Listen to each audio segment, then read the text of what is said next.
Yes, people, what's going on? Seagull Talks Football. We're back again with another video. Please do hit those like buttons, hit those subscribe buttons if you guys are new, and let's get straight into it. Arsenal are on to the quarterfinal of the FA Cup. This is exactly what we've been asking for. We're first in the league. We're in the round of 16 in the Champions League. We're in a final for the Carabao Cup, and we're in the quarterfinal of the FA Cup. We have been asking for us to compete on all competitions, and this is what we're doing. Now, today's performance was not beautiful, and I feel like I've been saying that a lot lately, but what do I expect when you make that many changes, when you don't have many midfielders, when you go into a team with 6 attacking players? Yes, we're facing League One Mansfield. Yes, we're facing a team that's 16th in their league, but they came to fight, and fight they did. I asked for no injuries in this game, but unfortunately we picked up 2 injuries with Calafiori and Trossard. I asked for at least some guys like Jesus, Martinelli. Show me what you got.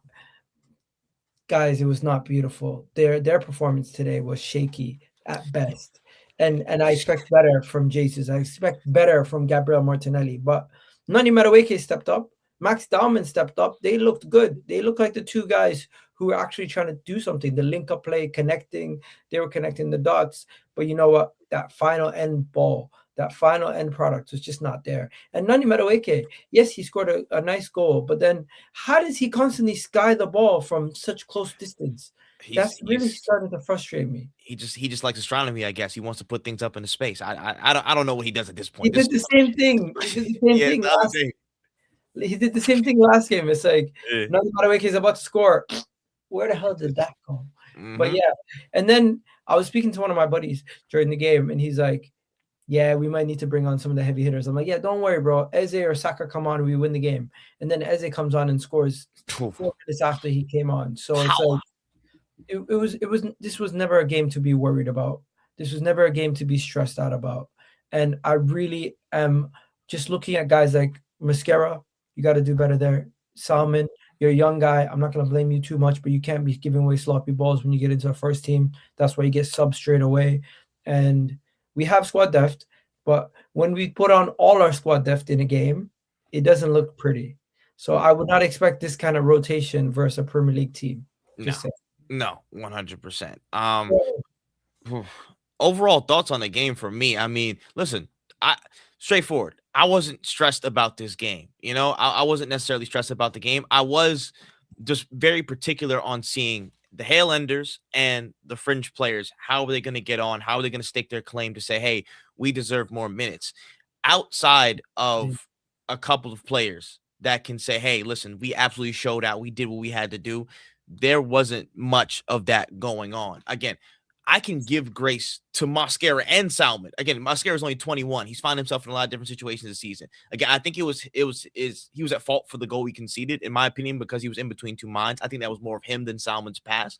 But he got twisted up by the defender, by the attacker. You got to give. But again, to that point. And to that point, listen, learning experience for them, for the young G's, like, it's gonna be a learning curve for them. So that's the double-edged sword. Like, yo, we're gonna see them make mistakes, and they're young players. They have to make mistakes to be better in that sense. If you play perfect all the time and not expect the situation, it's whatever. So learning curve, fully understand that with all the young G's in there. No problems with that on the day. With some of the experienced players is what I have more of a problem with. How you go through 90 minutes to be anonymous against, again, no disrespect. This was a good team. Mansfield were solid. They gave us more of a testing time than Spurs. Let's keep it a stacked bundle. You know what I'm saying? But to not impose yourself against this team in this competition from some of these players, it's not a good look, man. Again, I don't want to name names all the time like that, but we're looking at a Gabriel Jesus. We're looking at a Martinelli who didn't have a great game today. Madueke scored a great goal, and I think he was doing a lot of dynamic things, but those are more problems in and of himself and not imposing himself on other teams. You know what I mean? Like, he's going to be dynamic. Can we be honest? Some of the chances that we were not finishing were last. And that's just a team perspective. How many times you're in a 4v3? Again, I fully agree, and I've said this from time. We are the worst transition attacking team in the Prem, possibly in the higher parts or more expansive parts of the football pyramid in England. I'm telling you that for a fact.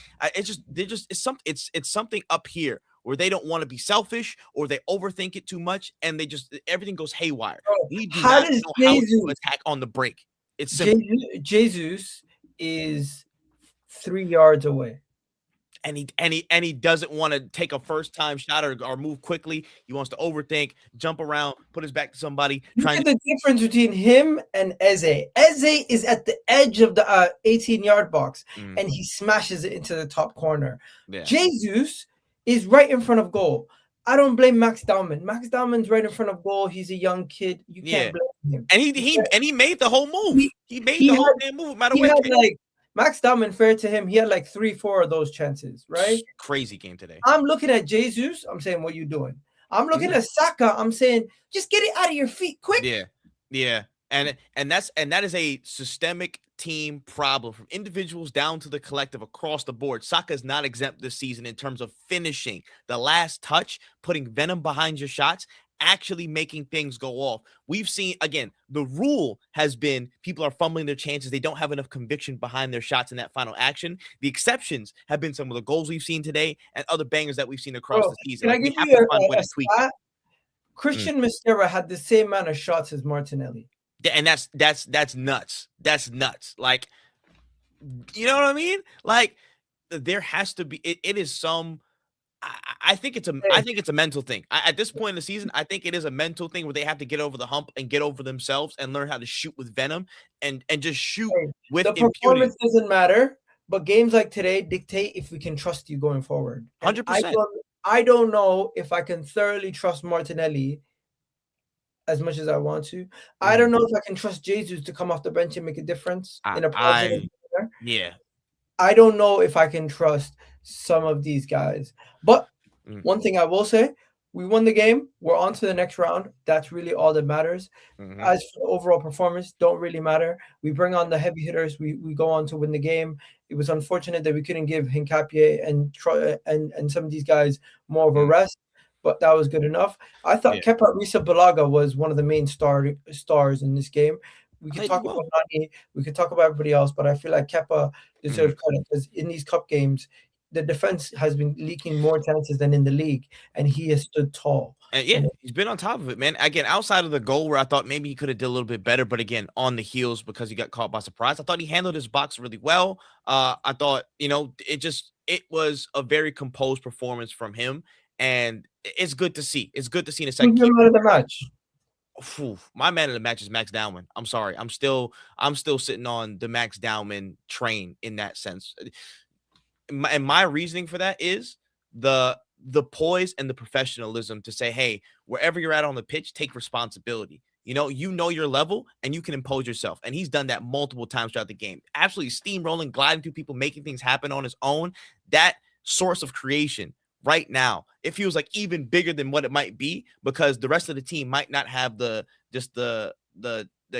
propensity in their head to say, hey, maybe I should drive into this space. Maybe I should do this. Only him and Madueke consistently driving. Look at this guy says. Shout out to you for the super chat. He says, why do you two sound surprised? This is who we are.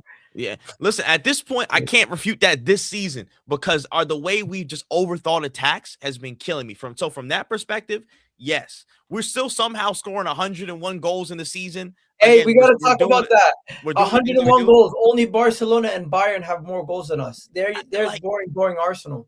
Listen, as much as we can sit here and complain, it is a nitpick at a certain level because we still scoring 100 goals. We're still in all 4 competitions. We're in good positions within those competitions. We still making things happen. So this is just nitpicking conversation because we want to be even better. But we're in a great spot overall. I can hold my hands up, bro. We did the job today.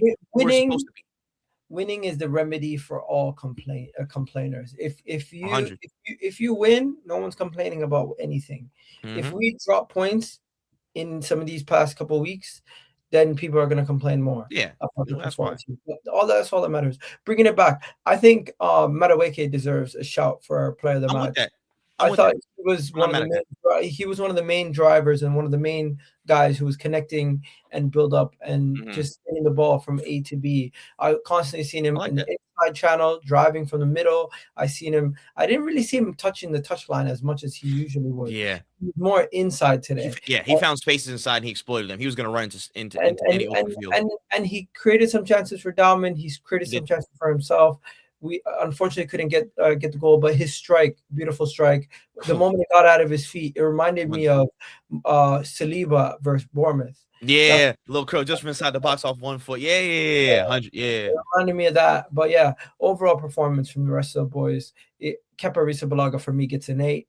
If I'm yeah. going to do a player rating, Mhm. Calafiori just he got injured. Unfortunately, came off after 70 minutes. I'll give him a 6. I Yeah, thought Salmons gets a 6. Not yeah. great. Mascara could have done better. I'll give him a 6 also. I feel like the whole back line could have done better. Been there. The back three just wasn't working in my opinion. When it switched, it got slightly better. But yeah, all sixes sounds pretty Yeah, fair. They're all Calafiori got injured, so I hope he's okay. I don't know how he's doing, or what the injury was, but hopefully please. we'll find out. It looked like a He'll hamstring, be but hopefully okay. it's minor. Hopefully we'll find out what it is in a couple of days, and he'll be okay. Norgard, midfield. I thought Havertz did and Norgard did okay. I'll give them 7s.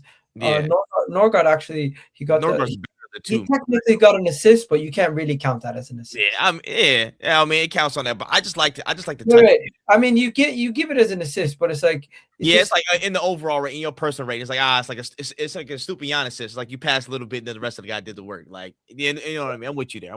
Like I thought I'll give Norgar I'll was give better to I'll a give midfield though. I'll give him a 7.5 just to Yeah, separate him from Havertz. I'm with that. Nani Madueke, I'll give him an 8. Yep. Martinelli, Oof. Oof. you know Hurt. what? Martinelli gets an assist too. He did get an assist. He did get an assist for that. I will personally still say like a 5 or Martinelli's assist. At least I, he handed it to somebody. Honestly, I would have still said 5 or neither 6 like yeah. neither assist impact your performance. Martinelli's overall performance was poor. It was He bad. was playing like a left wing back at times. Bro, it just wasn't good. It wasn't taking on his man. Some of his touches were just ragged. No I'll give him a intent. 6. I'll give him a 6. Yeah, I'm not mad at a 6. He's reaching for the 6, but fine. I'm with Okay, 5.5. Him, Trossard, and Jesus are the 5.5 bend. Yeah, and Jesus could go lower. I'll be honest with you. Jesus could go lower today, bro. Listen, typically in my mornings, I talk to Jesus with nothing but positivity and everything like that. This morning was almost cussing him, bro. Some of this stuff I was seeing, I was like, bro, this Why are we we surprised though? This is who he is. and I'm trying to will myself to see some Enough flashes, bro. about- Some flashes, enough but the about last ride is Jesus. looking rough. Enough about the negativity. We finish it off with Max Dahman. If we're gonna give Madueke 8.5, I'm gonna give Dahman an 8. I'm with that. Just yeah, whoever you want, man, the match put a little bit higher. I'm cool with that. But Dowman showed out. If there's somebody that proved he can be trusted with more minutes, he was one of those people, man. He played like the most senior, most professional person on the pitch for us. Hincapié, solid. And Cappy was solid as well. 100. Gyökeres didn't come on. Nah. I mean, Timber. Yeah. 6. Timber is like 5, 6, like bog standard stuff. He did all right from the left hand side. Eze got a goal, so I'll give him a 7.5. Yeah. Dixon, shout out to Yeah. Jaden Dixon. Look got decent. Got some minutes. Looked good. Didn't give away any Played some problems. nice forward passes, man, into the space into Madueke and Saka. I was liking his forward play. I'm not gonna lie to you. I didn't see enough to be like I'm blown away or yeah, it's not crazy, but I'm seeing some good signs. He looked pretty comfortable. Saka, you're on for a couple minutes. Also, you could have scored a goal. Poor from Saka. Yeah. A 6 for him too. All round play is so good. Overall, the whole day was just a 6 out of 10. Like, listen, it was a day to get the job done. I was still wiping the crust out of my eyes trying to watch this damn game. As long as we got over the line, did what we had to do, I was not fussed. If we want to get nitpicky about it, obviously we can talk about the trust in some of these, again, senior players and how it compared to some of these Hale Enders who came in and showed them up.